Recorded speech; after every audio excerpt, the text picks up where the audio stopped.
चारधाम यात्रा को लेकर सभी तैयारियां पूरी हो चुकी है। यात्रा व्यवस्थाओं को लेकर लगातार समीक्षाएं हो रही है। गंगोत्री और यमुनोत्री धाम की कपाट 30 अप्रैल को खुल रही हैं। केदारनाथ की कपाट 2 मई को और बद्रीनाथ की कपाट 4 मई को खुल रही हैं, जबकि हेमकुंड साहिब के कपाट 25 मई को खुल रही हैं।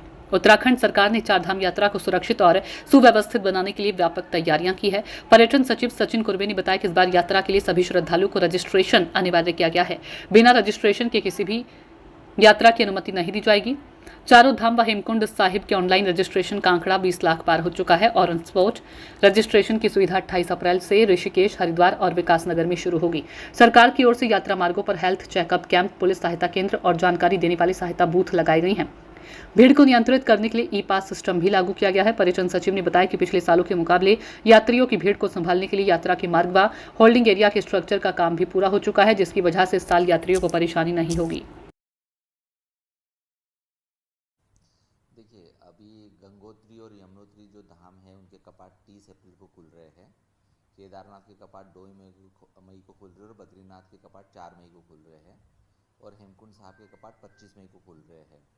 उसके सापेक्ष में जो भी तैयारी जिला प्रशासन के द्वारा और विभिन्न जो 18 विभाग जो चारधाम यात्रा की व्यवस्था सुसज्जित करने में, सुव्यवस्थित करने में हमेशा इन्वॉल्व रहते हैं, उनके द्वारा भी कार्रवाई कर दी गई है। मैंने कल ही केदारनाथ और बद्रीनाथ इन धामों का भी दौरा किया है। बाकी वरिष्ठ अधिकारीगणों ने भी दौरा किया है। तो व्यवस्था जहाँ पे कमियां हैं उसको हम पूरा भी कर रहे हैं।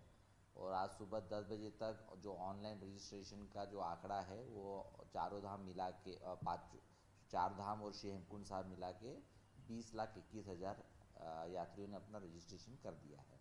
और आने वाले 28 तारीख से ऑन स्पॉट रजिस्ट्रेशन की व्यवस्था हमने ऋषिकेश, हरिद्वार और विकासनगर में की है। तो 28 तारीख से वो भी हमारे काउंटर्स ऑन स्पॉट रजिस्ट्रेशन के शुरू हो जाएंगे।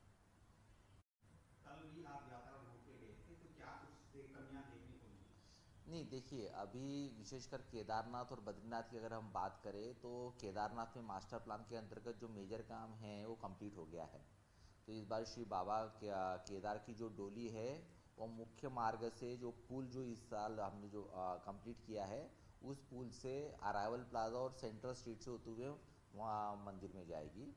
और केदारनाथ में जो बाकी के जो स्ट्रक्चर्स थे जो यात्रा के दृष्टिकोण से बहुत महत्वपूर्ण हैं, हेलीपैड से लेके या रुद्रा पॉइंट से लेके मंदाकिनी आस्था पथ तक के वो सारे स्ट्रक्चर्स हमारे कंप्लीट हो चुके हैं। जो अराइवल प्लाजा और संगम घाट के ऊपर का जो ट्रैफिक था, जहाँ पे थोड़ा अस्त व्यस्त हमेशा रहता था बिकॉज मास्टर प्लान का काम चल रहा था, वो भी सारे काम हमारे कंप्लीट हो चुके हैं। और बद्रीनाथ में भी जो हमारा TIC यानी tourist information centre, civic community building और अराइवल प्लाजा का जो एरिया था, जो मुख्य होल्डिंग एरिया है, तो ऑलमोस्ट में TIC और सिविक कम्युनिटी बिल्डिंग के जो बड़े ह्यूज स्ट्रक्चर है उसका भी काम कंप्लीट हो चुका है। वन वे लूप रोड का भी काम हमारा कंप्लीट हो चुका है। बद्रीश लेक और शेषेत्र लेक जो अमृत सरोवर है, ये दो, उनके भी काम कंप्लीट हो चुके हैं। तो इस साल कंजेशन की दिक्कत इन दोनों धामों में नहीं आएगी।